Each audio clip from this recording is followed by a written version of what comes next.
We are back with none other than the man who heads the investigations for that incredible organization, Judicial Watch. Support them, judicialwatch.org. Follow them on Twitter at Judicial Watch. He is none other than Chris Farrell. Chris, welcome back to America First. Seb, great to be with you. Thank you very much. So we reached out to you because your great team sent us this announcement that you have. Judicial Watch has received 163 pages of emails between Peter Strzok and former FBI Attorney Lisa Page. We have to share with our listenership, our millions of viewers and listeners, the significance of those emails. But first, as a former military, former Army counterintelligence professional, let me ask you a question. With the confirmation that Hunter Biden's laptops were not a function of some Russian propaganda operation, with the FBI and the Director of National Intelligence saying that is not the case, I've made an argument. I've just written a piece at American Greatness that this scandal isn't really about the prostitutes, the drugs, or just the corruption, the pay for play. This is a national security threat. And the fact that Joe Biden has a top clearance as a presidential nominee with his family's connections to China is a national security threat. Am I overstating the case in your professional opinion? No, in fact, you're probably understating it. I mean, this is a test. This is what I call the you and me test, right? Yeah. If it's you, if it's me, and we're applying for a job and we're trying to get a clearance and we come with the same fact set, the security manager at the unit or at the organization laughs and hands you back your clearance paperwork and says, you might want to try a different profession. I mean, it doesn't pass the initial screening, sort of the giggle test. This is unreported foreign contact and control. This is foreign investments. It's leveraging. It's trading on the official position of his father for personal benefit and gain. It's the litany of sort of, security vulnerabilities or counterintelligence exploitation issues.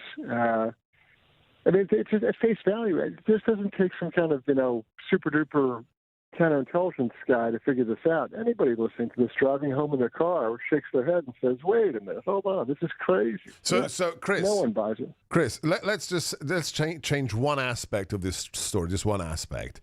If sure. Joseph Robinette Biden were a cab driver or were a roofer, okay, and Hunter Biden was his son, and these deals had been entered into, documented by the laptops, could Joe Biden, the taxi driver, get a confidential, the lowest level of security clearance in the U.S. government?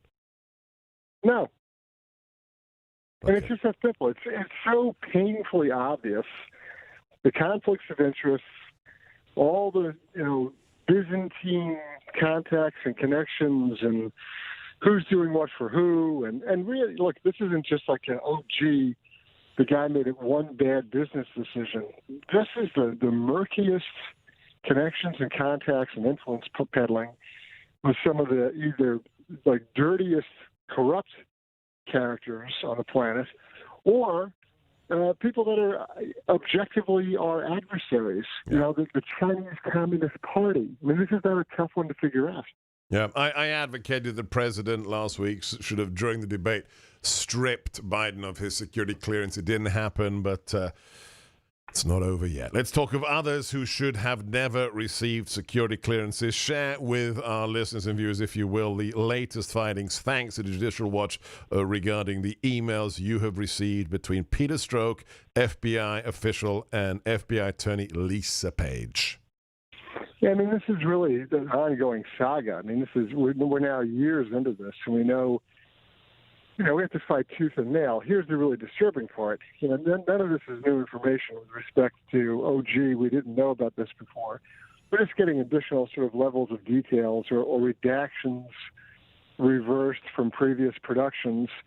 What I find more disturbing and irritating about this is that the President of the United States has repeatedly, for years now, ordered the complete release of all Russia nonsense, hoax materials, and all Hillary Clinton email investigation materials. He's been emphatic about it. He's done it on television. He's done it on Twitter. He's done it in press conferences. He's done it at political rallies. Over and over, he's called for it, ordered it, directed it. He's done it in private meetings in the White House that I'm aware of. And we're still in court fighting Attorney General Barr's attorneys over this. What the hell's going on? Yeah, that is. Why are Justice Department attorneys going in front of judges and actively opposing us in federal court about the release of this material? That is the question. What is happening, Attorney General Barr? In the last 2 minutes we have with you, we're talking to Chris Farrell. He is the head of investigations at Judicial Watch. Support this incredible organization fighting corruption, judicialwatch.org, and follow them at Judicial Watch. Given everything you followed, or the FOIAs that you filed, the Freedom of Information Act requests, the argument that is always made, you can't declassify something if it affects our sources and our methods of intelligence gathering. In the last minute and a half, we have Chris Farrell. Is there anything to date that you have seen in the last 4 years that would indicate a wholesale declassification of the Russia hoax material, the Clinton email server materials, would in any way jeopardize national security in terms of sources or methods or anything else? The short answer is no. The longer answer is, in the last 21 years at Judicial Watch, and the last, 36 years I've been doing either counterintelligence work or other investigative work, I haven't ever seen anything that would truly give up an intelligence source and method. That is the worst, most cowardly little banner that's thrown up to hide all sorts of dirty deeds, and it's done all the time.